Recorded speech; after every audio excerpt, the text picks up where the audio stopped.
আসসালামু আলাইকুম। বাংলা সংবাদে আপনাদের সবাইকে স্বাগত জানাচ্ছি। আমি ফিরোজ তোহা। শুরুতেই বিআরবি কেবলস সংবাদ শিরোনাম জানিয়ে দেব এই মুহূর্তে হাতে পাওয়া সর্বশেষ গুরুত্বপূর্ণ বাংলা আপডেট সংবাদ। শুরুতেই থাকছে, সরকার এবারের ধাক্কা সামলাতে পারবে না বলে মন্তব্য করে বিএনপির স্থায়ী কমিটির সদস্য আমির খসরু মাহমুদ চৌধুরী বলেছেন, নির্বাচনের আগের আন্দোলনে জনগণ ও বিএনপি নেতাকর্মীদের যত না শক্তিশালী ছিল, আজকে আমরা তার চেয়েও বেশি শক্তিশালী। তাই এবারের ধাক্কা সামলাতে পারবে না সরকার। এবারে জানাবো, কোটা বাতিলের দাবিতে রোববার সারা বাংলা ব্লকেট কর্মসূচি। সরকারি চাকুরিতে কোটা প্রথা বাতিলের দাবিতে নতুন কর্মসূচি ঘোষণা করেছেন আন্দোলনরত শিক্ষার্থীরা। আগামীকাল রোববার সারা বাংলাদেশে ব্লকেট কর্মসূচি পালন করবেন তারা। জানাবো ভয়াবহ দুঃসংবাদ, কঠিন হয়ে গেল তারেকের যুক্তরাজ্যে থাকা। যুক্তরাজ্যের সাধারণ নির্বাচনে ভূমিধস জয় পেয়েছে লেবার পার্টি। দীর্ঘ 10 বছর পর লেবার পার্টি সরকার গঠন করতে যাচ্ছে।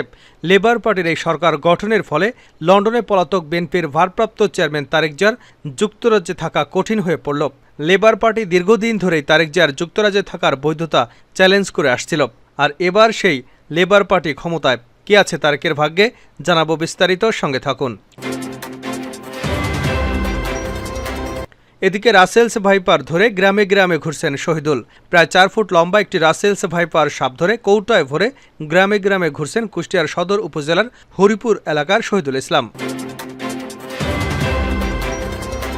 জানিয়ে দেব, হত্যার ষড়যন্ত্র কুর মধ্য দিয়ে জন্ম হয়েছিল বিএনপির। বিএনপি জামাতকে যে কোনো মূল্যে প্রতিহত করতে হবে বলেও মন্তব্য করেন সমাজ কল্যাণমন্ত্রী ডক্টর দীপু মনি। এবং সর্বশেষ জানাবো আন্তর্জাতিক সংবাদ, জিম্মিদের মুক্তিতে মার্কিন প্রস্তাবে সম্মত ফিলিস্তিনিরা। গাজায় যুদ্ধ বন্ধ এবং জিম্মিদের মুক্তি দিতে মার্কিন প্রস্তাবে রাজি হয়েছে ফিলিস্তিনের স্বাধীনতাকামীদের সংগঠন হামাস। গোষ্ঠীটির একটি সিনিয়র সূত্র এ তথ্য জানিয়েছে। এতক্ষণ শিরোনাম শুনছিলেন, এবার বিস্তারিত। প্রিয় দর্শক, আপনি যদি এই চ্যানেলে নতুন হয়ে থাকেন, ভিডিওটি দেখতে দেখতে চ্যানেলটি সাবস্ক্রাইব করে আমাদের সঙ্গে থাকুন। আর এই ভিডিও সম্পর্কে আপনি আপনার মূল্যবান মতামতটি কমেন্ট বক্সে জানিয়ে দিন। আর হ্যাঁ প্রিয় দর্শক, জানিয়ে দিন ভিডিওটি কোথা থেকে দেখছেন। এবারের ধাক্কা সামলাতে পারবে না সরকার, আমির খসরু। সরকার এবারের ধাক্কা সামলাতে পারবে না বলে মন্তব্য করেছেন বিএনপির স্থায়ী কমিটির সদস্য আমির খসরু মাহমুদ চৌধুরী। নির্বাচনের আগের আন্দোলনে জনগণ এবং বিএনপি নেতাকর্মীরা যত না শক্তিশালী ছিলেন, আজকে আমরা তার চেয়েও বেশি শক্তিশালী। তাই এবারের ধাক্কা সামলাতে পারবে না সরকার।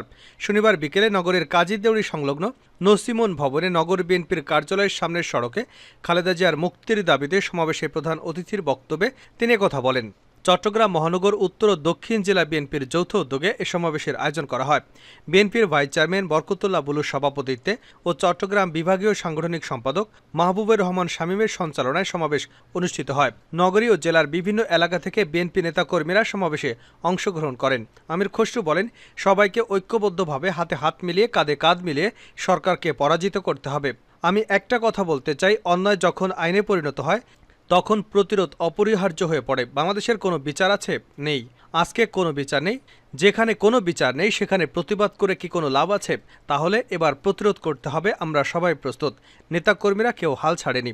সরকার বিরোধী আন্দোলন বন্ধ হয়নি, চলমান রয়েছে উল্লেখ করে বিএনপির এই নেতা বলেন, গুলি করে গ্রেনেড মেরে জনসভা বন্ধ করা যায়, আন্দোলন বন্ধ করা যায় না। যদি কেউ মনে করে আন্দোলন শেষ হয়ে গেছে, বিএনপিকে নতুন করে শুরু করতে হবে, আমি পরিষ্কারভাবে তাদের বলতে চাই, নতুন করে আন্দোলন শুরু করার কিছু নেই, আন্দোলন চলমান আছে। কোটা বাতিলের দাবিতে রোববার বাংলা ব্লকেট কর্মসূচি। সরকারি চাকুরিতে কোটা বাতিলের দাবিতে নতুন কর্মসূচি ঘোষণা করেছে আন্দোলনরত শিক্ষার্থীরা। আগামীকাল রোববার সারা দেশে বাংলা ব্লকেট কর্মসূচি পালন করবেন তারা। শনিবার বিকেল 5:30টায় শাহবাগ মোড় থেকে অবরোধ তুলে নেন শিক্ষার্থীরা। অবরোধ তুলে নেওয়ার আগে নতুন কর্মসূচি ঘোষণা করা হয়। এর আগে বিকাল 4:45টায় শাহবাগ মোড়ে অবরোধ করেন আন্দোলনরত শিক্ষার্থীরা। অবরোধ তুলে নেওয়ার আগে নতুন কর্মসূচি ঘোষণা করেন আন্দোলনের অন্যতম সমন্বয়ক নাহিদ হাসান। তিনি বলেন, আগামীকাল থেকে সব বিশ্ববিদ্যালয়, কলেজ সহ সব শিক্ষা প্রতিষ্ঠানে ক্লাস পরীক্ষা বর্জন করা হবে। শিক্ষকরা তাদের আন্দোলন শেষ করে ক্লাসে ফিরে গেলেও আমরা ক্লাসে ফিরব না। রোববার বিকাল 3টা থেকে আমাদের বাংলা ব্লকেট কর্মসূচি পালিত হবে। সব বিশ্ববিদ্যালয়, কলেজের শিক্ষার্থীরা নিজ নিজ এলাকা এবং মহানগর ও জেলা শহরের শিক্ষা প্রতিষ্ঠানের শিক্ষার্থীরা নিজ নিজ শহরে অবরোধ করবেন। এর আগে বক্তব্য রাখেন আন্দোলনের আরেক সমন্বয়ক হাসনাত আব্দুল্লাহ। তিনি বলেন, আজ পুলিশ আমাদের সঙ্গে খারাপ ব্যবহার করেছে, আমাদের দিকে আঙুল উঁচিয়ে কথা বলেছে, ঢাকা বিশ্ববিদ্যালয় নিয়ে বাজে মন্তব্য করেছে। আমরা এর জবাব রাজপথে দেব। কঠিন হয়ে গেল তারেকের যুক্তরাজ্যে থাকা। যুক্তরাজ্যের সাধারণ নির্বাচনে ভূমিধস জয় পেয়েছে লেবার পার্টি। দীর্ঘ 10 বছর পর লেবার পার্টি সরকার গঠন করতে যাচ্ছে। লেবার পার্টির এই সরকার গঠনের ফলে লন্ডনে পলাতক বিএনপির ভারপ্রাপ্ত চেয়ারম্যান তারেক জিয়ার যুক্তরাজ্যে থাকা কঠিন হয়ে পড়ল। লেবার পার্টি দীর্ঘদিন ধরেই তারেক জিয়া যুক্তরাজ্যে থাকার বৈধতার চ্যালেঞ্জ করে আসছিল। রাজনৈতিক আশ্রয়ে থাকা কোনো ব্যক্তি যুক্তরাজ্যে বসে রাজনীতি করতে পারে কিনা এই প্রশ্ন উত্থাপিত হয়েছে লেবার পার্টির একাধিক পার্লামেন্টের পক্ষ থেকে। কনজারভেটিভ পার্টির আনুকূল্যে এবং সহিংসতার কারণেই লন্ডনে পলাতক তারেক জিয়া সেখানে থাকতে পেরেছিলেন। এর আগে তারেক জিয়ার বিরুদ্ধে অর্থ পাচারের অভিযোগ উঠেছিল, কিন্তু সেই সময় এই অভিযোগ তদন্ত করেনি তৎকালীন কনজারভেটিভ সরকার। তারেক জিয়া সেখানে একটি কোম্পানি খুলে অবৈধভাবে লেনদেন করছিলেন। এই অভিযোগে যুক্তরাজ্যে একটি তদন্তের উদ্যোগ নেওয়া হয়েছিল, কিন্তু কনজারভেটিভ পার্টির কিছু নেতার অনাগ্রহের কারণে শেষ পর্যন্ত সেই তদন্ত ধামাচাপা দেওয়া হয়। ব্রিটিশ পার্লামেন্টে নিয়ে লেবার পার্টির অন্তত 3 জন সদস্য বক্তব্য রেখেছিলেন। লেবার পার্টির অভিবাসন নীতিতে 3টি বিষয় সুস্পষ্টভাবে উল্লেখ করা হয়েছে। প্রথমত, কোনো দণ্ডিত ব্যক্তি যেন যুক্তরাজ্যের ভূখণ্ডে থাকতে না পারে। যে সমস্ত দেশ থেকে তারা অপরাধ করে এসেছেন সেই সমস্ত দেশের সঙ্গে চুক্তি করে দ্রুত তাদের ওই দেশে ফেরত পাঠানোর নীতিতে বিশ্বাস করে লেবার পার্টি। দ্বিতীয়ত, লেবার পার্টি মনে করে যাদেরকে রাজনৈতিক আশ্রয় দেওয়া হয়েছে তারা একটি মানবিক আশ্রয়। রাজনৈতিক আশ্রয়ে থাকা কোনো ব্যক্তি যুক্তরাজ্যে বসে রাজনৈতিক কর্মকাণ্ড পরিচালনা করতে পারবে না, এবং এটি যদি তারা করে তাহলে সে দেশ থেকে তিনি পালিয়ে এসেছেন সে দেশের সঙ্গে সম্পর্ক নষ্ট হতে পারে। এ কারণেই লেবার পার্টি সবসময় রাজনৈতিক আশ্রয়ে থাকা ব্যক্তিদের আনুষ্ঠানিকভাবে রাজনীতি বন্ধের দাবি করে আসছিলেন। তৃতীয়ত, লেবার পার্টি সবসময় মনে করে যারা রাজনৈতিক আশ্রয় আছে তাদের আয় ব্যয়ের হিসেব নিয়মিতভাবে যাচাই বাছাই করা উচিত, কারণ তারা যুক্তরাজ্য থেকে বিপুল বিত্তবৈভবে জীবনযাপন করছেন সেই ব্যাপারে অনুসন্ধান করা উচিত। লেবার পার্টির এই ভূমিধস বিজয়ের ফলে এই বিষয়গুলো সামনে আসবে। সেক্ষেত্রে তারেক জিয়ার যুক্তরাজ্যে থাকা কঠিন হয়ে পড়তে পারে। উল্লেখ্য, 2007 সালের 11 সরকারের কাছে মুসলেকা দিয়ে তারেক রহমান লন্ডনে গিয়েছিলেন। সেই মুসলেকায় বলা আছে তিনি আর কখনো রাজনীতি করবেন না, কিন্তু লন্ডনে গিয়ে আস্তে আস্তে রাজনৈতিক কর্মকাণ্ডে জড়িয়ে পড়েন তিনি। এখন তিনি বিএনপির ভারপ্রাপ্ত চেয়ারম্যান হিসেবেই দায়িত্ব পালন করছেন।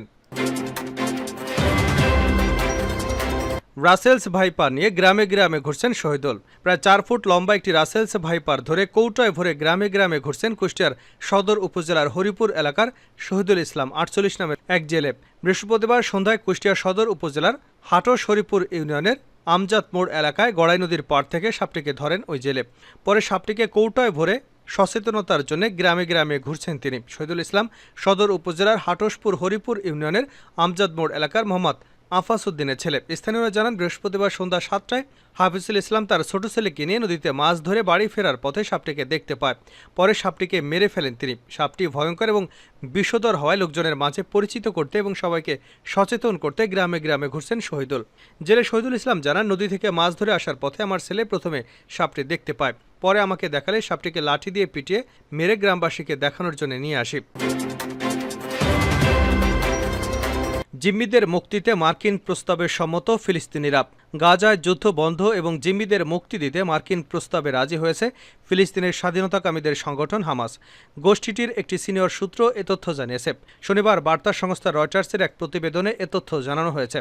প্রতিবেদনে বলা হয়েছে, গাজায় যুদ্ধবিরতি নিয়ে আলোচনা এবং জিম্মিদের মুক্তি দিতে মার্কিন প্রস্তাবে রাজি হয়েছে হামাস। এই প্রস্তাব অনুসারে প্রথম ধাপে 16 দিনের জন্য গাজায় যুদ্ধবিরতি হতে পারে। নাম প্রকাশ না করার শর্তে সূত্রটি জানিয়েছে, চুক্তি স্বাক্ষরের আগে ইসরায়েলকে উপত্যকায় স্থায়ী যুদ্ধবিরতির জন্য সম্মত হওয়ার শর্ত আরোপ করেছে হামাস। এরপর প্রথম স্তরে 6 সপ্তাহ যুদ্ধবিরতি বাস্তবায়নের বিষয়ে আলোচনা চালিয়ে যেতে চায় তারা। চুক্তিটির সঙ্গে ফিলিস্তিনি সূত্র জানিয়েছে, চুক্তিতে ইসরায়েল সম্মত হলে যুদ্ধবিরতির একটি স্থায়ী কাঠামো তৈরি হবে এবং তা গাজায় ইসরায়েল এবং হামাসের মধ্যে 9 মাস ধরে চলা যুদ্ধের অবসান ঘটতে পারে। নাম প্রকাশ না করার শর্তে ইসরায়েলের একটি সূত্র জানিয়েছে, বর্তমানে চুক্তিতে বাস্তবায়িত হওয়া সত্যিকারের সুযোগ রয়েছে। এটি গাজায় 9 মাসব্যাপী যুদ্ধের বিপরীতে অতীতের অগ্রহণযোগ্য শর্তগুলোর বিপরীতে একটি দৃষ্টান্ত হতে পারে। রয়টার্স জানিয়েছে, ইসরায়েলের প্রধানমন্ত্রী বেনিয়ামিন নেতানিয়াহুর এক মুখপাত্রের সঙ্গে বিষয়টি নিয়ে মন্তব্য করতে চাইলে তিনি তাৎক্ষণিক সাড়া দেয়নি।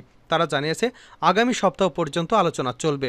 এখনও দুপক্ষের মধ্যে অনেক ফাঁক রয়েছে বলে জানিয়েছেন তারা। এর আগে গাজায় 3 স্তরের যুদ্ধবিরতির প্রস্তাবনা দেন মার্কিন প্রেসিডেন্ট জো বাইডেন। বিবিসির প্রতিবেদনে বলা হয়, 3 পর্বের এই যুদ্ধ প্রস্তাবের শুরুতে 6 সপ্তাহের জন্য যুদ্ধবিরতির কথা বলে ইসরায়েল। এটি হবে যুদ্ধবিরতির প্রথম পর্যায়। এ সময় গাজায় সব জনবহুল এলাকা থেকে ইসরায়েলি সেনাদের সরিয়ে নেওয়া হবে। যুদ্ধবিরতির জন্য হামাস নির্দিষ্ট সংখ্যক জিম্মিকে মুক্তি দেবে। তাদের মধ্যে নারী, বয়স্ক ব্যক্তি এবং আহত জিম্মিরা থাকবেন। এর বিনিময়ে ইসরায়েলে বন্দী থাকা কয়েকশো মানুষকে মুক্তি দেওয়া হবে। এছাড়া হামাসের হাতে জিম্মি অবস্থায় মারা যাওয়া ব্যক্তিদের মরদেহ পরিবারের কাছে বুঝিয়ে দেওয়া হবে। গাজার সব এলাকায় বেসামরিক ফিলিস্তিনিদের তাদের বাড়িঘরে ফিরতে সুযোগ দেওয়া হবে। সেই সঙ্গে গাজায় মানবিক সহায়তা বাড়ানো হবে। গাজায় প্রতিনিয়ত মানবিক সহায়তাব্যাপী 600 ট্রাক ঢুকতে দেওয়া হবে। আন্তর্জাতিক সম্প্রদায় গাজাবাসীর জন্য হাজারো সাময়িক আবাসনের ব্যবস্থা করবে। 6 সপ্তাহের যুদ্ধবিরতি চলাকালে যুক্তরাষ্ট্র ও কাতারের মধ্যস্থতায় শান্তি আলোচনা চলমান থাকবে। যদি আলোচনা সফল হয় তাহলে পরবর্তী পর্যায়ে পরিকল্পনা বাস্তবায়ন শুরু হবে।